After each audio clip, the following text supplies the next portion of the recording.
Assalamualaikum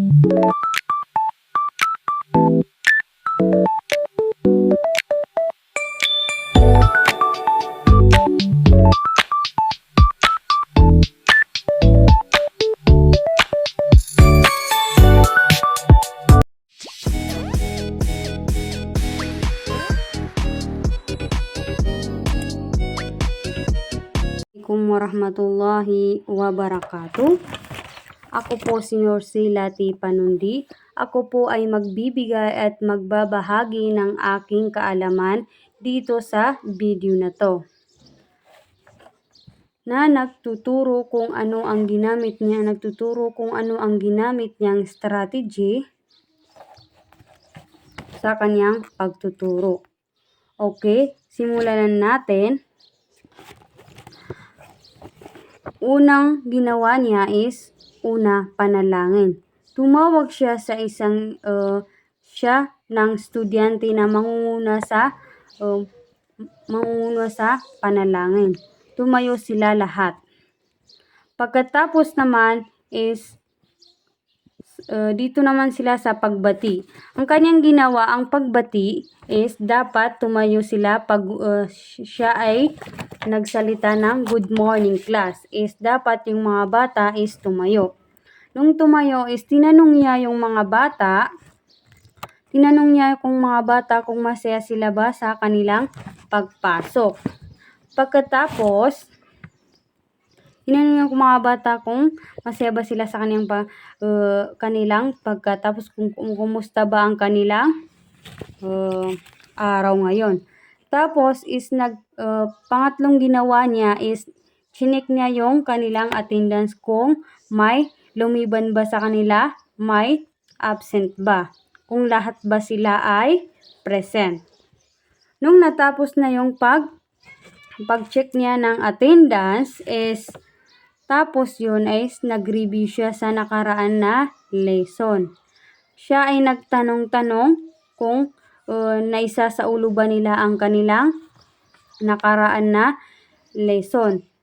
May nakasagot na isang bata na alam niya yung nakaraan na lesson nila.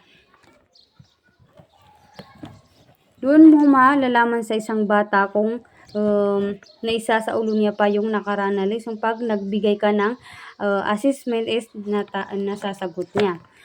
Ginawa niya is pagkatapos na is nagbigay siya ng motivation activity na tinatawag na hula mo.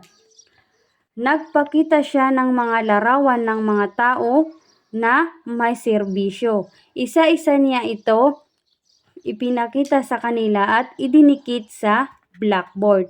Pinahuhula sa kanila kung ano ang trabaho nito. Pagkatapos niya pinahula sa kanila is dinidescribe din ng isang guro na to kung ano ang nakalagay dun sa larawan na yon. Isa-isa niya ito dinidescribe. Isa-isa niya itong dinidescribe sa kanila. Ginawa niyang motivation activity na yan para ma-develop yung mental ng isang student. Naging masaya ang kanyang pagtuturo dahil ang mga bata is mas naaaliw sila sa pinapakitang mga larawan ng isang guro. Nagiging masaya ang kanyang pagtuturo dahil masaya yung mga bata sa kanyang pagtuturo is nasasayahan yung mga bata kasi nakakakunik yung mga bata sa pinapakita niyang mga larawan. Pagkatapos is nagbigay siya ng abstraction or discussion sa kanyang topic na hanap buhay na nagbibigay serbisyo. Sinabi niya sa mga bata kung sino ang babasa. Ginawa niya yun na sino yung magbabasa sa mga bata. Ginawa niya yon para masanay ang mga bata na bumasa bumasa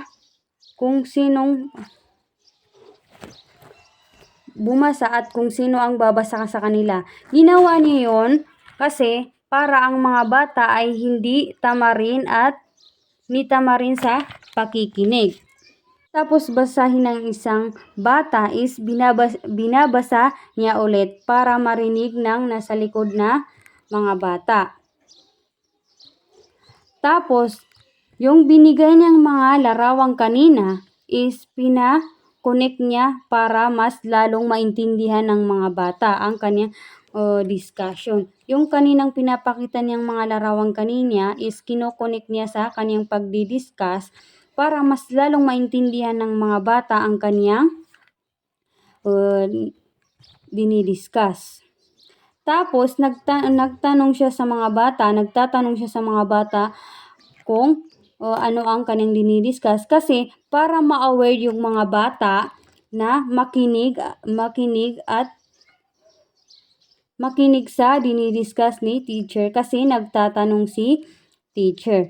At pinabasa ulit yung mga bata para masanay sila at mag-cooperate or mag-participate sa loob ng classroom.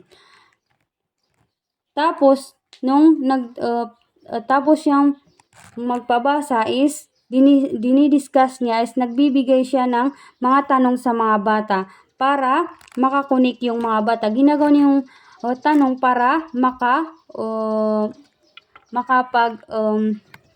communicate yung bata sa pagdidiscuss ng teacher.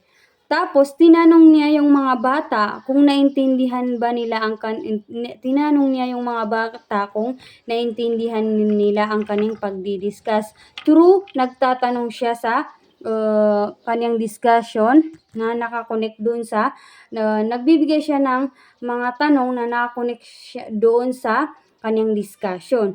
Nung nalaman naintindihan nila is pagkatapos is nagbigay siya ng assessment or quiz para mas lalong malaman na naintindihan nila ang kanyang discussion at malaman din ng isang teacher kung epektibo ba ang kanyang ginawang strategy sa kanyang mga student. At yun lang po. Assalamualaikum warahmatullahi wabarakatuh.